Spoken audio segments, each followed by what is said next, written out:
Okay, it's on. I can hear you. Yes, okay. I also want a clap for the musician. I think it was wonderful. It was phenomenal. And to see young people come back to where they grew their feathers, because that's really all we can do with young people now, is to give them the support, give them the wings, and if they drift back to us, that we welcome them and we applaud them for the work that they do. Now you broke the rules twice already, that's you. Oh no, I'm new. And I am among friends. As Susan had indicated, she looks out and she sees people who have been here and that she's seen for a long time.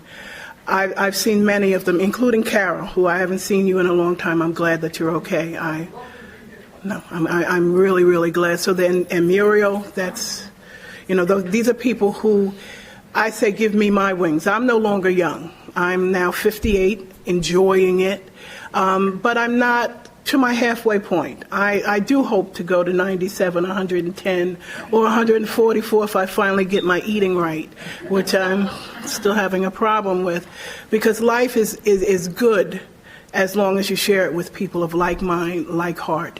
And I think that the Ethical Society has been a place that I've always been able to find comfort, and been the New Politics Club, New Party used to meet upstairs, so I'm very familiar with the building and the location, and also the good work that's done through David and through Susan and various other individuals.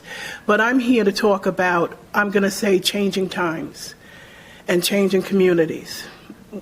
And it's not just Roosevelt. I'm from Roosevelt. If you take a look at Roosevelt, it's easy to see the changes that have taken place. In the 60s, it was predominantly Jewish. Then it went with white flight over to blacks. Then now we're in the middle of Hispanic flight. It's very, very difficult to even see your community as it was years ago. So I don't want to talk about Roosevelt because that's depressing. We have the state who has come in, and that the actual grade of acceptance is 55. So your children are not being taught properly in order to be a member of society. They're basically being taught to be used as fodder for a jail system, which gets into a whole new economic revival in New York State. But I'm also talking about a Hempstead, a Garden City. I'm talking about a Seacliff, communities that before did not want to embrace other individuals are now being forced to do that because the economics of the world has changed. We have Bernie Madoff.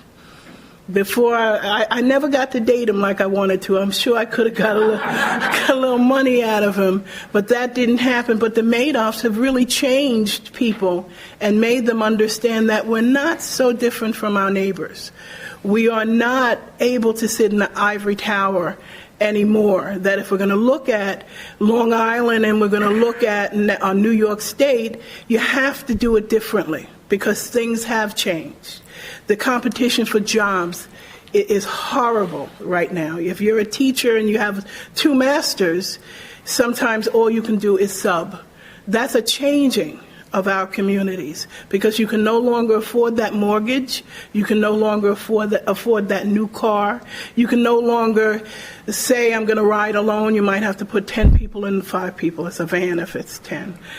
In that car with you in order to get to where you need to get on Long Island. That's a change. That's not what we were before. Many people now have to take buses.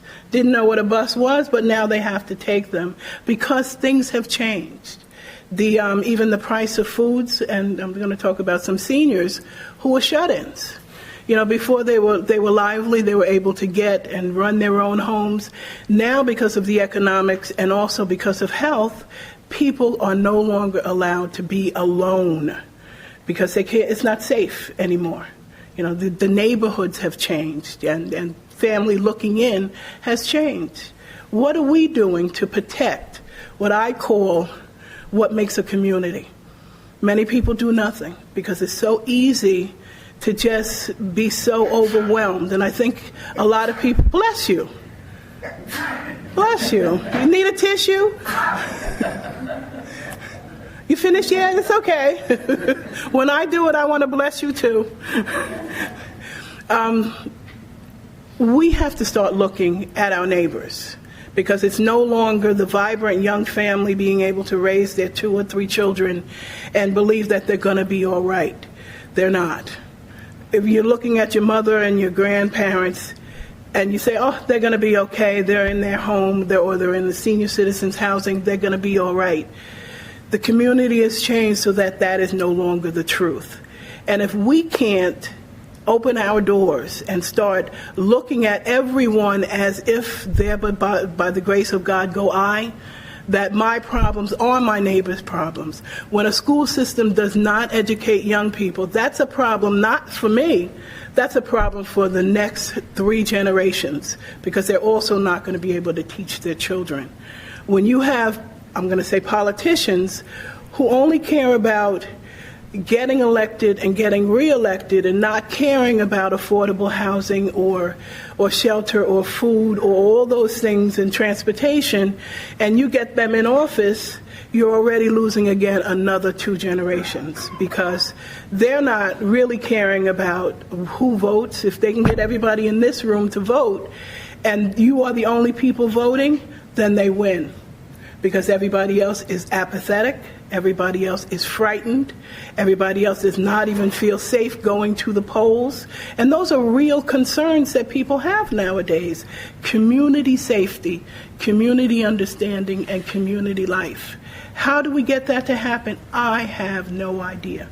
But what I do is believe that if I get involved, somebody else is going to follow me. That's why I am the first black chair of Nassau County Board of Health. That was not an accident. And the threat that I keep giving them is, take me off. This is more work than I needed anyway. And so they leave me there because they think I don't want to be there. So I do want to be there. Everybody's sworn to secrecy, right? I do want to be there because that's the way you change things.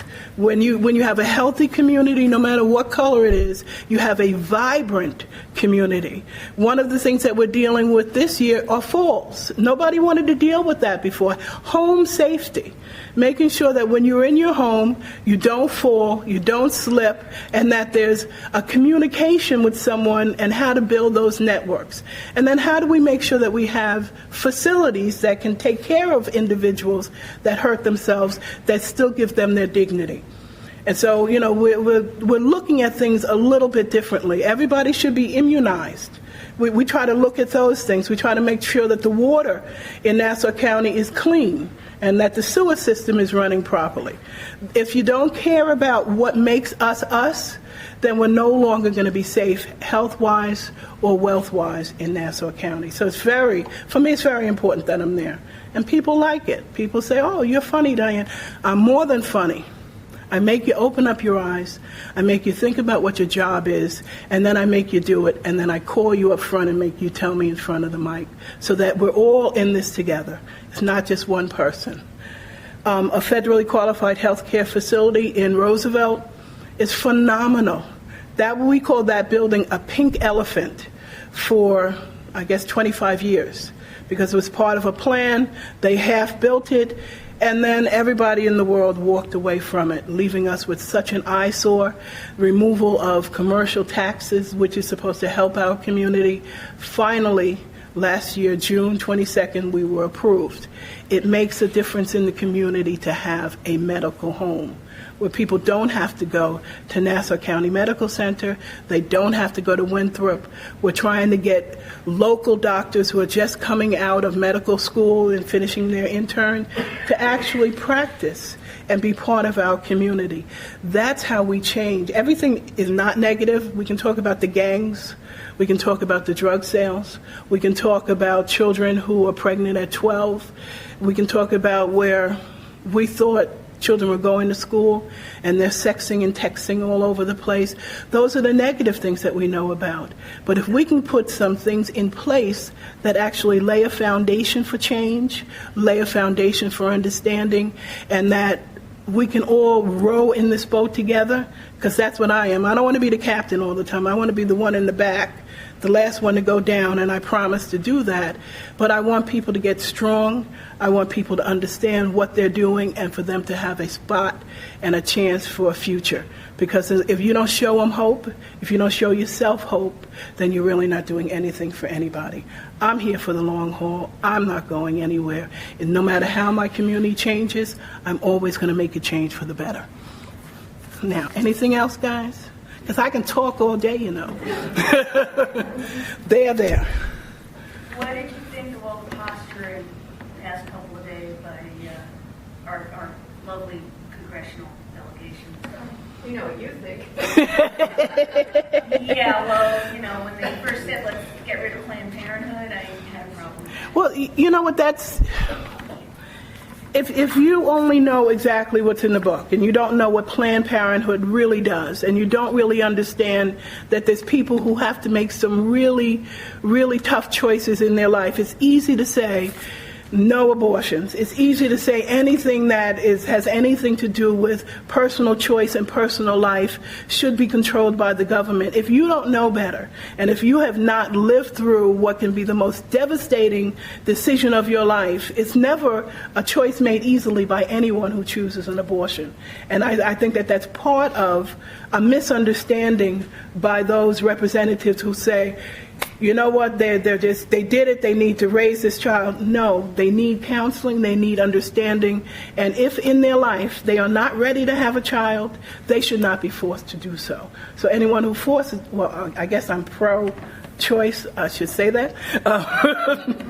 But I'm definitely pro-choice because the choices get harder as you go on. And if you're 15 years old and you're pregnant, I'm not saying automatically an abortion, but you need to know what your choices are. Adoption, you need to, if you need to get that abortion and your mother says no, there needs to be a place that you can go and do it anyway, because it is a choice that affects the rest of your life.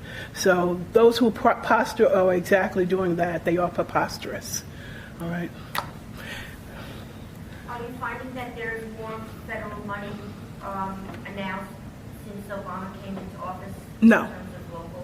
No, they're cutting Head Start by 15%.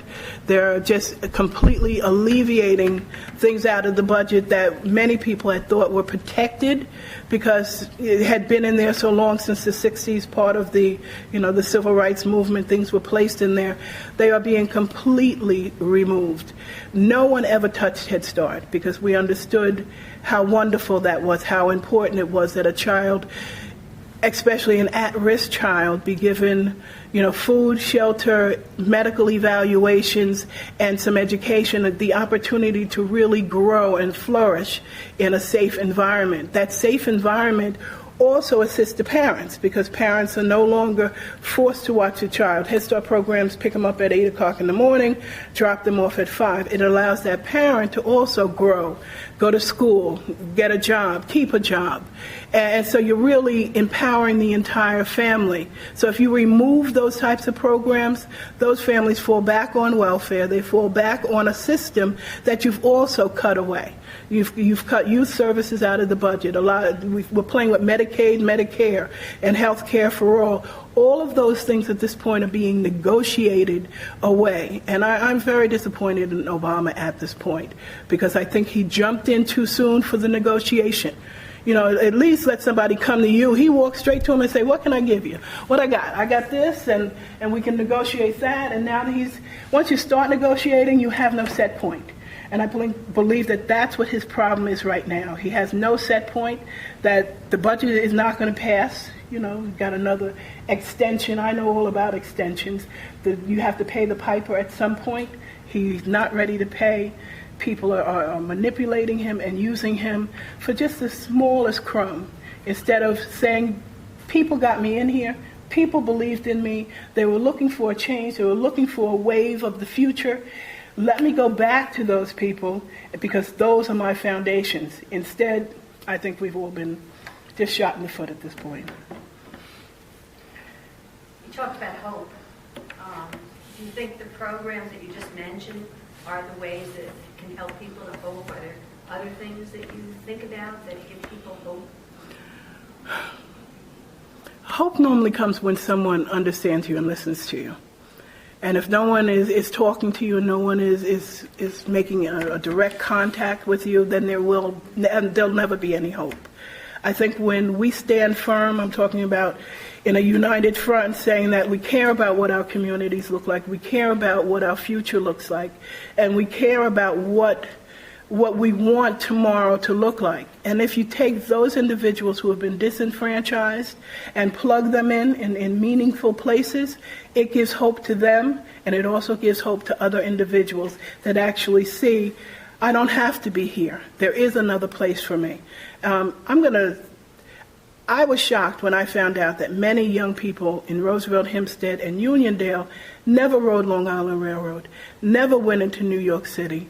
The farthest they went was to Jamaica Avenue to buy some stuff and then come right back. Those people are hopeless as far as I'm concerned because their world has been cut off to them. I think by the exposure to other individuals in other life places, and even if their place is worse or better, it allows them to have hope that I can move forward. I can get an education. I can have my own home. I can be a family, because a lot of these people also don't even know what a family unit is. So if we can teach them that one-on-one through various programs and an individual fellowship, I think that we can give everybody hope on Long Island, especially our young people. Right now, I think they're totally hopeless. Speaking of hope, can you talk about the Long Island Youth Summit, what went on? Sure. Dowling College decided, and this is the second year that they had done it, is that young people really need to get together throughout Long Island. Last year it was predominantly white. They figured out that was not a good idea. So they made a really conscious effort to bring in people from Roosevelt, Central Islip, Wyandanch, and various minority communities to make sure that the dialogue was not one-sided. Part of the conversation was race, but it also included environment. It also was a visioning of what they want their future and what they want Long Island to look like. They don't want to leave Long Island. I think that that's the first thing that we need to be clear about. But many of them we're talking about 16 to 18-year-olds, so we're still talking about high school students.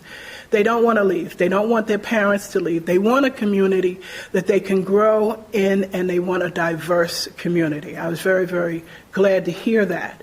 But it's very difficult to force that, because even in the room, there were 4 blacks, 2 Hispanics, 2 blacks, and the rest of the room, there were 40 people. I did the one on racism, and the rest of the room was white. There was no instant mingling, because we're always very comfortable in where we are and who we are, and if we sit with people who look and we believe feel like us.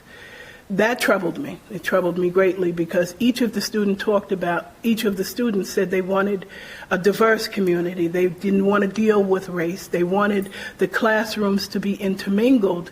But even when given that instant choice of to where to sit and to what to do, they did the automatic isolation again. And I did kind of call them on it just a little bit, because you have to be conscious of what you do. And I'm clear that you can't force integration. You can't force people to like each other and to work with one another.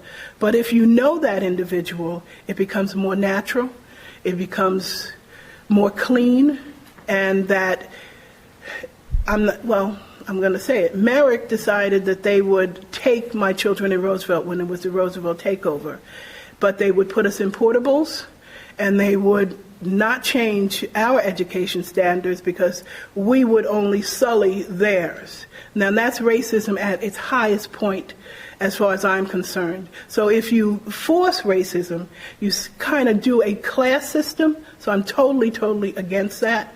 But if you allow people to meet in a safe haven, BOCES is supposed to help us with that from the conference, to have a safe place where people can just meet and talk and pretty much do what I imagine you guys do, get to know one another. Because if you know me, you can't hate me. If you know what I'm about, I'm not going to hate you either because we've already developed some type of link. And that's what really needs to happen in our school system. I don't want my children being sent to any other school that does not make them feel like citizens and have respect for themselves and for their community. Can you clarify, you mean your kids went to the Merrick School, but they were in separate? No, Roosevelt School System was the first and only school that was taken over by New York State. I'll let you know that this is where 55 is passing now, and that's with the state running it. When we first decided that the state was going to come over, there were some options. Do we break down that school totally and completely and send them to the surrounding communities? The surrounding communities are white communities, Baldwin, Merrick, Belmore. So with Fushillo being involved, because he was very, very helpful, part of the conversation started that, yes, I'll take your children, but I'm going to put them in portables. With not mixing them with Right, because they would sully. You know, those children are not educationally equipped in order to be mixed or homogenized into the Merrick school system. And we got the same thing from Valley Stream. We got the same thing from Levittown. And to me, that was the most horrific thing that you could do to a school system and to the children that are in that school. So we decided that we would then advocate and condone the state takeover. We did think it was going to work out better than it did, and it's not. So it's not. We have work to do. We have a lot of work to do. What do you think of the county managers, Levy, Mangano, and the governor, Cuomo? I'll start from the bottom up. Mangano is an idiot. Okay. He also lacks the understanding. He sat on the legislature for years, but it's apparent that he never took a real leadership in that body either, because when he became the county exec, I think it was the biggest surprise in the world to him. And when he starts the patronage jobs that he's been putting out there, I happen to know two people who have criminal records that should never have been allowed to get top jobs, paying $73,000 to $81,000 a year because he believes they helped them get into office. So that makes him an idiot. The programs that he is cutting, even with the assessment, the bonding for the additional money to pay the back taxes, to even propose that is absolutely ridiculous until you fix the system. I'm also Coleman versus the County of Nassau or the reassessment of the property in Nassau County. So I've been playing this game for a little while. He doesn't understand it. He doesn't understand where the money comes from, and that even though the lawsuit went through to fix it, that in many circumstances it's worse than it's ever been. So until you fix that, you can't bond out, as far as I'm concerned, for the money to pay back the taxes that you overtook from other individuals. So let's cut social programs, let's cut youth programs, let's cut police service, let's cut everything, because he's just looking at these things as lines in a budget. So that makes him very, very difficult to deal with. And with NYFA coming in, I don't have a problem with NYFA. If you have a chicken running around in a hen house, you need somebody that's going to say, sit down. And I think that NYFA has to do that for Mangano and the legislature. Sit down. Let's do a real budget. Let's do a real analysis of what's happening in Nassau County and how do we fix it. So with Cuomo's a daddy's boy. I don't see him being here too much longer. I think he's got his high, he wants to be president. I mean, not yet. I think he says he got to give Obama one more shot, but he wants to be president. So a lot of the things that he's doing now are just short-term fixes. They're not going to make sure that New York State is safe. And who else did you want me to talk about? Levy in Suffolk County. Levy, can I say it? He's an idiot also. Part of his problem is that he's a party flopper. And if you're a party flopper, you don't really dig in and really care about the issues. The Farmingville stuff, he could have really come together and stopped that early. The affordable housing stuff in Suffolk County, horrible. The people that he hires to actually advise him only tell him exactly what he wants to hear. That does not help Suffolk County get to where it's going to be. But he's a non sequitur at this point. He's not going to run again. $4 million he turned over to Spada. He could have kept that so that when real candidates develop, that they don't have to, because this fair money and trying to pay for your campaign, he could have actually put that aside so that real young people and real politicians who care about their communities could have some of that money. I know you can do that, but he didn't do it. It's ill-gain, and so that's my story on them. But what do I know? I'm from Nassau. Going back to your comments about Obama, I was wondering if you wanted to say something about the way Eric Schneiderman summarized his comments. No, you can do that. So this is very interesting. So Eric Schneiderman was a speaker at the LIPC luncheon, and he said very similar things to what Diana said about Obama. But he framed it in such a way that quite frankly, was unique. And he said his disappointment in Obama is not that he's compromised, that in the essence, in these kinds of negotiations and deals that need to be made, all of which are not necessarily transparent to the public, you need to compromise. But the problem is that, and compared to others, he doesn't compromise but stay on message. So he doesn't continue to give the message that this is separating rich people from the middle class and that this is what's happening, it's the death of the middle class, that corporations aren't paying taxes, that he understands all that, but he's still compromising. And he drew an analogy with Ronald Reagan, that Ronald Reagan had a message. He always stayed on message. Even when he instituted programs or made compromises, his message was still out there. And so that's what he's saying about Obama, and I think that's an interesting comment, because it's kind of the disappointment. Because I've sat back myself and have said, well, the guy's probably got a reason to compromise. It's a complex world. I don't necessarily understand all of it, nor are we all privy to all of it. But good gosh, couldn't he get the message out there that he did so well during his campaign? So an interesting way to look at it. Okay, I did that part. Thank you. Okay, back to school. I want to give a suggestion to you and see if you could do anything about it. I tried doing something about it in the 70s. Didn't work. 1960, Franklin General Hospital was built. By the 1970s, they was hiring a lot of African people. My son's school was behind the hospital, Corona Avenue School. Nurses were walking to the school, nurses' aides, even to the meeting in the auditorium. The kids were snickering, making snide remarks about black people. Bugged me. My father was helping a school in Brooklyn, all African, Haitian mostly. I tried to initiate a student exchange program so the kids would get to learn to know each other. The psychologist and the principal were against it, the Corona Avenue School. Can some student exchange program be done in Nassau County, between districts? High schools and colleges have student exchange programs internationally. Can something be done for these kids just once a month to come see a concert or a show the kids put on?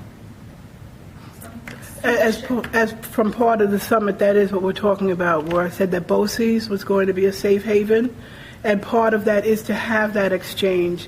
The next extension of that program is to actually take a group of those students to Central Islip or to another school district so that they can actually see what the classes look like, see what the facilities look like, actually see other people learning, which is also very, very important. I'm going to tell you that not every student in that school wants to learn. I'm not saying that everyone's sitting there, and many of them are with their cell phones and playing games and chatting and doing things that are totally inappropriate, but the teachers are allowing it. There's no commitment to excellence. If a child is a problem, they're like, okay, we'll put him in Miss Jones' class, and that's it. Instead of him actually at some point seeing what a real classroom looks like, what a teacher who enjoys her craft. When you see the love of someone who loves teaching and is engaged in the subject matter, and that person wants to give it to you, it is hard not to receive it. But because I actually once in a while will go to a classroom and try to talk to the kids. I stopped it now. I'm getting too big. I can't run like I used to. But the teachers did not have control of that classroom. I would have to take control of the classroom. I would have to tell the teacher, this is your domain. No one should be sitting there polishing their nails. No one should be chatting. No one should be in the hallway. And I'd have to bring them in and make them sit down, and there would always be somebody that was part of my youth program, because that's probably how I got into the room. And they say, that's crazy, Miss Coleman. You better sit down and tell you what, and do what she tells you to do. You know what? I've never hit a kid. I've threatened it a lot, but I've never done it. But I guess my reputation precedes me and allows me to control a classroom. And I believe that every child in that room received something that day because, one, I looked them in the eye. Two, I wanted to be there. No one was forcing me. And I was having a mini love affair with everyone in that room. And it shows that they miss that so much. And they need it, and with that comes respect. With respect comes learning, and that's how you change a young person's life. So, yes, we'll do things like I that. told them to stop in kindergarten, first, second grade, to expose them to different people. It's hard getting babies. You know, it's hard. Head Start, I will tell you, allows that mixed culture. That's what we do. I go to all the Head Start. But when they get into the regular school, it's again re-isolated, segregated, and it's not good. And with that, I think my time is up. Okay? Thank you.